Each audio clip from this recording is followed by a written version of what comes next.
And in Syria, at least 14 people get killed in several bomb blasts and attacks across the capital, Damascus. One of the attacks targeted a police station in the northern Damascus neighborhood of Rukn. Officials say a bomb went off behind a bakery near the station, leaving 3 people dead and several others injured. The casualties include both civilians and police officers. Now, the second attack involved mortar rounds being fired at another security compound in the city's Bab Musalla district, also leaving a number of casualties. The third blast killed 2 people in a residential area in the center of the capital. Officials say that attacks were staged by foreign-backed militants. Clashes are said to be going on between government forces and insurgents close to these regions. I'd like to switch over to Damascus, joined by PressTV's correspondent, Mohammed Ali. Hi, Mohammed. Please fill us in on the latest of what's going on the ground.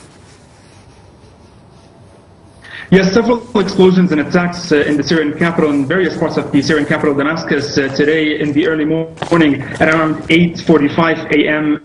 A Ministry of Interior source and statement affirmed that there was an attack by 3 suicide bombers that attacked the Rukn police department over there, causing and killing, of course, about 3 people, among them policemen and civilians, and injuring 5 others over there. This was the first attack in the morning, followed by another one at 9:30 a.m., around 9:30 a.m. In Bab Musalla. Another 3 armed men, one of them was carrying an explosive belt, attacked the security installation over there in Bab Musalla Square in Damascus. However, it was, of course, repelled. The security personnel over there confronted them, through the 3 of them, but however, the explosion of that explosive belt led to the killing of 1 civilian and the injury of others. We also know that after a couple of hours after that, a booby-trapped car exploded in al-Masd area, particularly in al-Madrasa area over there near a bus station or a bus stop over there. All of the area over there is a civilian one. It is a highly popular residential one,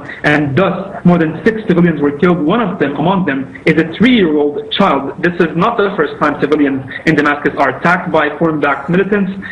Of course, we have to note here that there were several others injured. This particular neighborhood, al-Madrasa area, was attacked a lot of times before that. However, all of those explosions, all of those attacks, they coincide with the military operations and the army, Syrian army operations taking place in various parts of Damascus, also mainly Berzeh and Al-Qabun. Those are 2 areas where operations started in just yesterday in order to eliminate armed men there, in addition to eastern Al-Ghouta and Damascus countryside. So it is believed by many analysts that all those explosions by armed men come as a part of a response for the harsh and very strong operations by the Syrian army, and of course that are coming with a lot of results. Many areas were cleared in Damascus countryside and also in other parts of Syria. Well, Mohammed Ali, with the victories, we see more and more victories by the Syrian army practically every day. Are there extra security measures being taken now inside of the cities?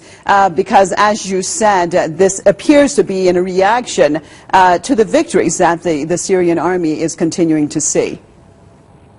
Well, Marzeh, you can see that across the Syrian capital, and mainly in areas the countryside with the capital are present in the countryside, and of course where Syrian army are present at those lines, we can see that there is tight security measures. However, all of those areas are open areas together, so it is very difficult to stop an armed man with an explosive belt going through buildings and hiding over there and then infiltrating into the city in a way or another. However, yes, there are tight security measures, but it is very difficult to prevent armed men carrying explosive devices or explosive belts.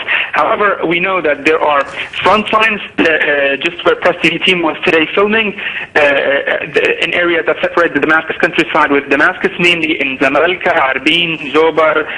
All of those areas are still heavily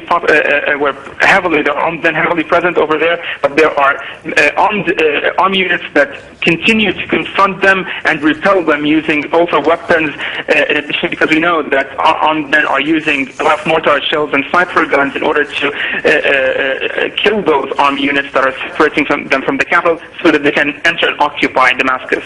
All right, thank you so much for that update from Mohammed Ali in Damascus.